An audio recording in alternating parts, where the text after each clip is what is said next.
Bismillahirrahmanirrahim. Assalamualaikum warahmatullahi wabarakatuh. Dalam sebuah hadis Rasulullah SAW mengatakan, ala inna min asyratis sa'ah, dan diantara tanda-tanda kiamat anturfa'a asyraru wa tudu'a akhyaru. Di antara tanda-tanda kiamat, kata Rasulullah SAW, yaitu diangkatnya orang-orang jahat dan diangkatnya orang-orang yang zalim, dan kemudian direndahkannya orang-orang soleh. Hadis ini tentu hadis yang mulia dari Rasulullah SAW, dan ini membuktikan terkait dengan fenomena akhir zaman yang kemudian kita hadapi setiap muslim di negara-negara muslim. Bagaimana hari ini kita melihat bagaimana seorang pemimpin yang zalim, yang kemudian jahat, kemudian justru naik menjadi penguasa-penguasa sebuah negeri. Pemimpin-pemimpin yang zalim, yang jahat, kemudian mereka justru memerintah orang-orang muslim. Sedangkan orang-orang yang soleh, orang-orang pilihan, dan orang-orang yang kemudian terbaik di antara kaum muslimin, di antara kaum mukminin, justru mereka dihinakan, entah dengan berbagai fitnah yang menimpa mereka. Hal ini menandakan bahwa memang ketika Rasulullah SAW mengatakan hadis ini, maka ini adalah alamatul minal kiamah, alamat daripada kiamat, dan semakin dekatnya dengan kiamat. Di antara tandanya diangkatnya orang-orang yang zalim dan orang-orang yang jahat sebagai pemimpin-pemimpin di antara kalian. Maka dalam hadis yang lain Rasulullah SAW mengatakan bahwa hendaklah kita berlindung daripada orang-orang yang bodoh, pemimpin-pemimpin yang bodoh. Kemudian seorang sahabat menanyakan kepada Rasulullah SAW, pemimpin yang bodoh itu seperti apa ya Rasulullah SAW?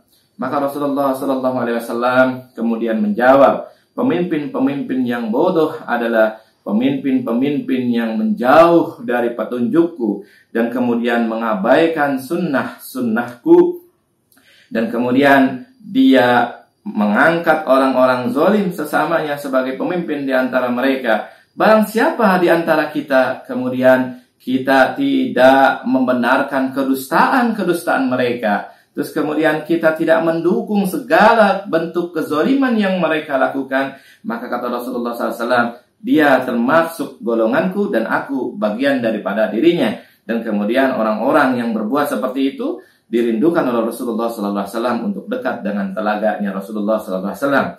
Tetapi ketika orang mendukung kedustaan-kedustaan para pemimpin seperti ini, kemudian mereka justru mendukung kezoliman yang dilakukan oleh para pemimpin tersebut, maka kata Rasulullah SAW, orang-orang yang seperti ini adalah orang-orang yang bukan termasuk golonganku, dan juga aku bukan termasuk bagian daripada mereka. Dan orang-orang yang mendukung kezoliman para pemimpin-pemimpin yang zalim tersebut, maka sangat jauh dari telagaku. Hendaklah kita kemudian menjauh dari kepemimpinan orang-orang yang jahat, orang-orang yang zalim, yang kemudian memerintah bukan atas syariat Allah Subhanahu wa taala. Memerintah bukan atas petunjuk Rasulullah SAW, dan justru menempatkan orang-orang yang soleh, orang-orang pilihan, orang-orang yang terbaik justru di posisi terendah, dan kemudian orang-orang yang terbaik itu dihinakan oleh mereka. Pemimpin-pemimpin seperti ini adalah pemimpin-pemimpin yang merusak kehidupan dunia dan juga merusak kehidupan akhirat, sebagaimana Rasulullah SAW mengatakan dalam sebuah hadis, afatud dini salasatun, bahwa yang menghancurkan agama itu ada 3 kelompok orang. Yang pertama adalah faqihu fajirun, orang yang faqih, yang paham terhadap agamanya, namun kemudian dia menjual agamanya. Dia berfatwa untuk membenarkan pemerintahan penguasa-penguasa yang zalim. Yang kedua adalah al-imamun jair, pemimpin-pemimpin yang zalim, yang memerintah tidak atas syariat Allah Subhanahu wa taala, yang memerintah bukan atas petunjuk Rasulullah SAW, dan kemudian dia berbuat kezaliman terhadap sesama muslim. Dan yang ketiga adalah mustahidun jahilun, orang-orang yang jahil, orang-orang mustahid, tapi kemudian dia bodoh. Belum waktunya dia menjadi mustahid, tapi kemudian dia sudah memberanikan diri untuk berfatwa ini, berfatwa itu. Maka mustahid, orang-orang yang bermustahid, orang-orang mustahid tapi jahil ini adalah orang-orang yang kemudian merusak dalam agama. Maka hendaklah kita berlindung dari para pemimpin-pemimpin yang zalim. Hari ini kita di mana saja jika kita mendapatkan pemimpin-pemimpin yang zalim, maka hendaklah kita berlindung kepada Allah Subhanahu wa taala, karena memang ini adalah tanda daripada kiamat. Tidak akan terjadi hari kiamat sampai kemudian kita dipimpin oleh para pemimpin-pemimpin yang zalim. Lalu apa yang harus kita lakukan ketika kita mendapatkan pemimpin-pemimpin yang zalim tersebut? Maka yang diajarkan oleh Rasulullah SAW adalah ta'muruna bil ma'ruf wa tanhauna 'anil munkar, yaitu menyampaikan kebenaran, menyampaikan perkara yang baik, dan kemudian menjauhi kemungkaran. Hadis Rasulullah SAW menyampaikan terkait dengan kewajiban terhadap pemimpin-pemimpin yang zalim ini. Dikatakan oleh Rasulullah SAW,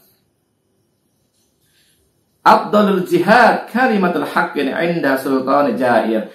Seutama-utamanya jihad adalah kalimat hak, kalimat yang benar yang disampaikan kepada pemimpin-pemimpin yang zalim. Maka sudah sepantasnya kita hari ini sebagai mukmin yang beriman kepada Allah Subhanahu wa taala, beriman kepada Rasulullah sallallahu alaihi wasallam, beriman kepada yaumil akhir, maka sudah sepantasnya kita kemudian menyeru kepada kebenaran dan kemudian menyampaikan yang hak kepada pemimpin-pemimpin yang zalim. Mudah-mudahan Allah Subhanahu wa taala melindungi kita semuanya, warga negara di negara kita ini semuanya, agar terhindar dari pemimpin-pemimpin yang zalim, pemimpin-pemimpin yang jahat, dan mudah-mudahan Allah Subhanahu wa taala segera memberikan pemimpin-pemimpin yang baik, pemimpin-pemimpin yang soleh, dan pemimpin-pemimpin yang adil, yang kemudian membawa kemaslahatan kepada negara kita semuanya. Assalamualaikum warahmatullahi wabarakatuh.